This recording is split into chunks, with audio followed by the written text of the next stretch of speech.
بسم اللہ الرحمن الرحیم۔ حضرت مسیح علیہ السلام سے 510 سال قبل یونان کی مشہور ریاست ایتھنز کا مطلق العین حاکم وطن چھوڑ کر بھاگنے پر مجبور ہو گیا۔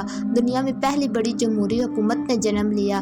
حکیم سولن نے 594 میں ایتھنز کے لیے جو دستور حکومت بنایا تھا وہ کھیتی باڑی کاروبار کرنے والوں کے لیے بہت مفید ثابت ہوا، لیکن سیاسی اختیارات پرانے امراء ہی کے قبضے میں رہے۔ اس سے ان کے درمیان کھینچ تان کشاکش نے ایسی صورت اختیار کر لی کہ لوگ تنگ آ گئے۔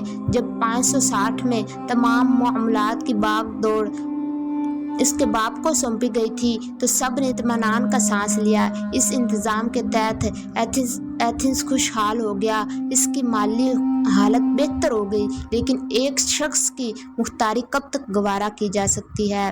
9 امراء میں سے کلیس ایتھنز نام ایک شخص نے انقلاب کا پرچم اٹھایا اور مطلق العنانی کا دور ختم کر دیا۔ اب کلیس ایتھنز ہی کو نئی حکومت کا ڈھانچہ استوار کرنے کا ذمہ دار بنایا گیا۔ اس کے سامنے 2 ضروری کام تھے۔ اول یہ کہ امراء کی طاقت پر قابو پانے کا بندوبست کرے، دوسرے یہ کہ آئندہ مطلق العنانی کے لیے کوئی گنجائش باقی نہ چھوڑے۔ امراء کی قوت تو پہلے ہی گھٹ چکی تھی، اس پر تجارت کے پھیلاؤ اور کلچر کی اشاعت نے قومیت کا احساس اس درجے پر پہنچا دیا کہ خاندان اور قبیلے کے رشتے خاصے کمزور ہو گئے۔ کلیس ایتھنز نے شہری حقوق کا دائرہ وسیع کر دیا۔ تجارتی طبقے اور آزاد کیے ہوئے غلام بھی ان حقوق سے شاد کام ہوئے۔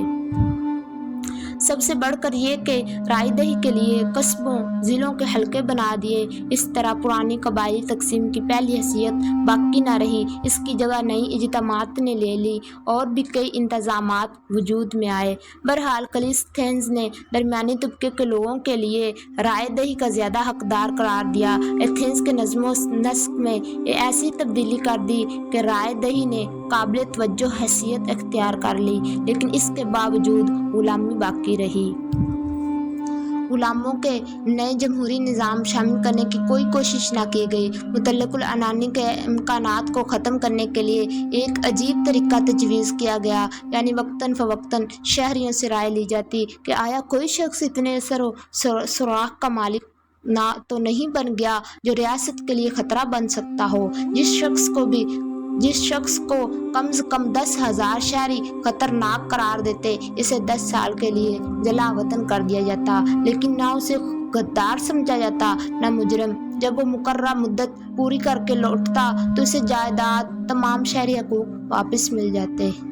ابتدا میں اس قاعدے کو بڑی احتیاط سے استعمال کیا گیا، مگر بعد میں یہ بگڑتے سیاسی گروہ بندی کا انتقامی حربہ بن گیا۔ 5ویں صدی عیسوی میں منسوخ ہوا۔ اگرچہ یہ جمہوری حکومت کا بالکل ابتدائی خاکہ تھا، لیکن تاریخ میں نئے دور کا سنگ میل ثابت ہوا اور 1000 سال زیادہ مدت تک قائم رہا۔